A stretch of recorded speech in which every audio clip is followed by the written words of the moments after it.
Hey there, nation. Welcome to the show where we help you to play miniatures wargaming on a budget.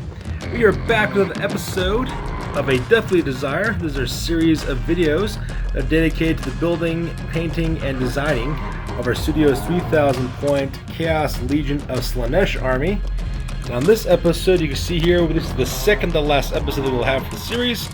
You see, we've made quite a bit of progress so far on our 3,000 point army. And it is looking absolutely fantastic up to this point. Really, pretty much, we're almost done. We only have 2 more units to work on. After this, we have a unit of Fiends, 3 Fiends of Slaanesh that we need to work on, and then a Demon Prince of Slaanesh. And once those 2 units are completed with, we'll have our full 3,000 point army. And as you can see here, it is coming along quite quickly. And it's about a month and a half worth of work so far putting into this army. And the reason why is because you know, with all the self-containing and the self-quarantine taking place, we've had lots of times to paint on this channel. It's because I've been able to work on all of our units. As you can see, it looks absolutely fantastic. It looks very chaosy. It just looks very much like Slaanesh, all the purples and teals and pinks. It's just looking very fantastic. It looks pretty awesome as well. So I'm really happy about that part. So yeah, it looks really cool. So the last time we worked on this, we talked about some of our units. We talked about our 5 Chaos Warhounds, led by our Chaos Warrior. We talked about the Empty Orchestra, a unit of 24 Slaanesh Demonettes. We talked about the Beast of the Midian, which is our unit of 30 Bestigors. We also talked about Tajak, the Enkari, the Ravenous Raider of Ulthuan. We also talked about Tajak, the Overseer.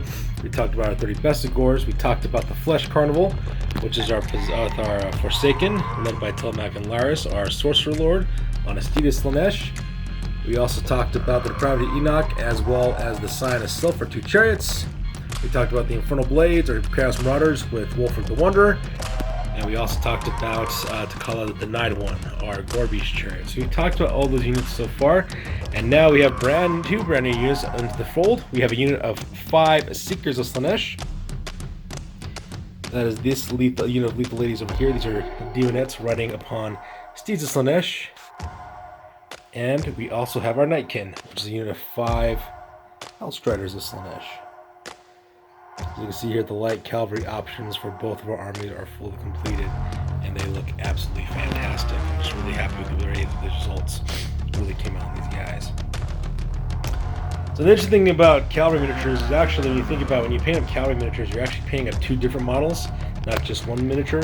When it comes to painting these guys, because you both have to get both the steed as well as the rider as well, and those have to be different, very, very different looking. So these are the units we're talking about. So first of all, let's go and talk about these guys here. These guys are known as the Night Kings, what they're called. They are 5 Hellstriders of Slaanesh for the Warriors of Chaos. And as you can see here, they came out really, really nice as well. Let's go and pull out one of these guys so that we can see a really up close look on this guy. So let's go turn this guy to the side so you can see the side profile of the character and everything.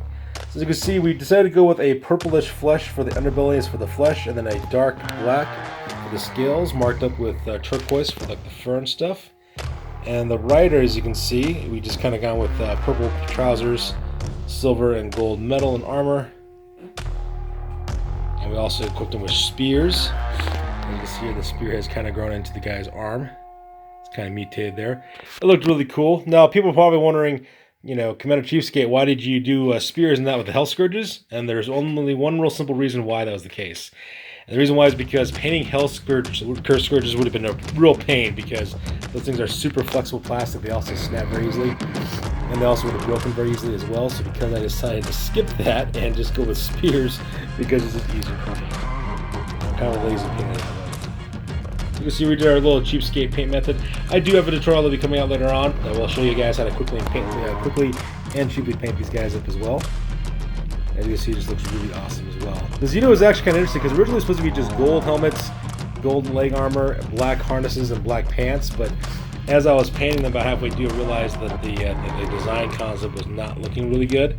So I decided to change them a little bit by adding purple to their trousers. I decided to add silver to their kneecaps, or the knee plates, kneecaps for their the knee pads for their armor, and I decided to go with black harnesses to kind of break up the silver helmets as well. And it just came out looking even Of course, the base is our typical purple base, green and gray. And we use turquoise for our accent color. These guys are actually pretty quick to paint. This took about, I would say, about 3 evenings worth of painting, so about 6 hours maybe. To get this entire unit done. It came out really fantastic. Just really happy with the way it came out. And it's kind of cool because it's its own individual unit. It has its own design and color scheme at the same time. Kind of blends in thematically with the rest of the army because of the color choice that we use for this unit. So that's our Nightkin. And over here on the right hand side, these are our Resplendent Stalkers. Unit of 5 Seekers of Slaanesh. So you see they look really, really awesome as well. Came out really nice, these guys.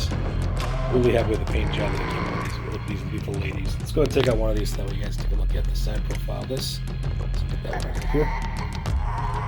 So you can see for this one, we decided to kind of go with a flesh undertone for the belly and for all the flesh parts of this Slaanesh to make it look like maybe as a mutated person. We decided to go with like this turquoise color with this winter green look on the top fins and on the fur. Also decided to go with pink on the tongue and the eyes instead of the green that we have in the Hellstriders. As you can see, the Slaanesh unit riding on top, we decided to change our per color scheme just a little bit. And the reason why is because you wanted to make it look like these units were just a slightly elevated position above their normal sisters, because that's why they get to ride steeds of Slaanesh. We kept the same paint job in terms that the corset was black, as you can see here. Black corset with gold accents. We also kept the crab claws being that kind of like that reddish color there. Let me see if I can zoom in. There you go. Reddish color, we kept that going on as well. But we decided to make their hair kind of like a gingery, orangish, kind of reddish color. It's because I thought it just kind of looked kind of cool. And that's how we kind of distinguish them a little bit. As for their skin tone, we decided to go with kind of like a paler skin tone. What ended up happening is I decided to go with like a kind of like just peaches and cream for the skin. However, when I was mixing it up a little bit when I did the oil washing on this part, I will admit I made a mistake on the oil washing. I think I made it a little too dark. So what ended up happening is I took that really pale skin and made it like a grayish brownish color. So it kind of messed up the finish I originally wanted. But at the same time, though, it looks even cooler though.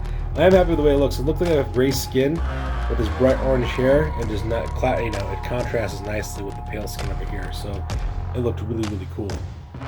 So even though it was a mistake to make that gray tone on their flesh, I'm actually happy with the end result. It just looks really cool. It all kind of works together. So you can see we got all that weird pale fleshed steed Slaanesh. Look at the horn here. I decided to put it like as an actual creature because, you know, why not? Because Slaanesh is weird like that. And there's the standard bearer there. There's the skull stuck on top. It just looks really fantastic and just really awesome as well. And of course, we did our purple and gray basing on that. So that maybe matches the rest of the unit as well. So these are our Resplendent Stalkers as well as the Nightkin. And those 2 units are fully completed. So these are the 2 newest additions that we made to our 3,000 point army so far. So as always, we're going to talk about the next project that we're working on for this next army next, and then we'll put this video to a close. Alright, so here we are at the last bit of our painting table. As you can see, we have our last 2 miniatures here that we're painting up. Over on the right hand side, we have our Demon Prince of Slaanesh. As you can see, I'm starting to work on the flesh bits right there, going with kind of like a palish, bluish gray flesh. Kind of make it kind of match the same kind of color scheme I painted up my Possessed with, that make up the Forsaken in this army, with a mixture of black armor with gold trim and then like pink armor with black trim on it. I thought like that had a really cool look on it. So I want to do exactly the same thing with those guys as well, so make it look like some little bit of unit continuity there. So you can see the very first layer of the blue-grayish of the skyline by folk art's already down. It just looks kind of rough right now because I only put 1 layer on it. I'll put my second layer here in a second. So I'm starting to work on this guy as we speak. And then the next unit we're working on next, of course, are your Fiends of Slaanesh. Now if you notice, this one is completely done. And the reason why this one's completely done is because for my Fiends, I didn't know exactly how it was going to look, what kind of color scheme I wanted to. So what I do is whenever I come into a situation where I have a miniature unit, I don't know how I'm going to paint it up, or if I'm not really sure how the experiment's going to come out, I experiment on one miniature and then paint it to completion, so that way I know exactly how it looks, what techniques I use to make it, and then I just replicate the same process for the rest of them. So this one, for example, I wanted to have this bright pink color as well as dark flesh tone, and I didn't know how that was going to look, so I decided to experiment. That's exactly what I did here. So you can see here this Fiend of Slaanesh has like darker skin tones as opposed to pale skin tone. And the reason why is because almost everything else in the army has a light skin tone, so I decided to go with the darker one just to do an experiment on that one. And then of course I decided to do bright pink on all the fabric on the miniature, as well as on the scales. And of course we got some thick blacks that's on there, some of the gold and silver for the jewelry and for the armor stuff. Like for example, if you look there, we have like these chains that crisscross the body. They're all over these fiends, and I don't mind telling you that was a major pain to paint those up. Those were super frustrating. But even though they were frustrating, they did come out looking awesome as well. Used a lot of gold as well as turquoise to signify a lot of the stuff, to bring out the details. In the end, I was very happy with the way it looked. Now, if you're wondering why I decided to go with like this magenta pink color on this miniature, it's because whenever, for some reason, people have this assumption that just because you put pink on something, it should automatically be considered weak or something, or like non-threatening because it's wearing pink. And the way that Fiends of Slaanesh work on the battlefield, they're extremely deadly. So I thought it'd be hilarious. The deadliest thing in our army was like these bright pink things that came at you. So that way pink would be a color of dread on the battlefield. That just seemed entertaining to me, and that's the reason why I did that. And as you can see, it worked out really well for the miniature as well. It looks really, really awesome. I'm just really happy with the way it came out. So I gotta do this same color scheme for 2 more Fiends, and then finish up this Demon Prince, and then we will be done with our 3,000 point army. So, there you have it, ladies and gentlemen. That is the progress we made so far on our studio's 3,000 point Slaanesh Legion of Chaos army. As you can see, it looks really, really awesome. The Shrieking Masquerade, as this army is called, is coming along together nicely. We have 2 more units to go, 3 Fiends as well as a Demon Prince. And then this army will be able to bring some ruin and destruction upon the battlefields of the old world. You know, once I get my friends together, we can start gaming, that is. So I'm really happy with the way this army is coming along. It's getting done really, really quickly because of all the time we now have to paint, which is really, really nice. This army is getting done way ahead of schedule. I predicted 3 months to work on this army. This army might be done in about a month and a half, so half the time, which is great because the next thing we want to work on next after we get done with this Legion of Chaos army is we're thinking about doing a 3,000 point Bretonnian army for our studio. And we're going to be working on that one next. And that'll be super exciting because of all the bright colors that Bretonnian armies have. It's going to be really fun to paint. So we're looking forward to that one. But yeah, this is the progress that we have so far. So that's going to do it for this week, guys. As always, please feel free to like, comment, and or subscribe. You guys' input is valuable to us as always. Also check us out on Facebook, Instagram, as well as blogger.com for all the latest greatest hobby news related to our channel. That's going to do it for this one, you guys. We'll catch you guys next one. Peace out and stay classy, you guys.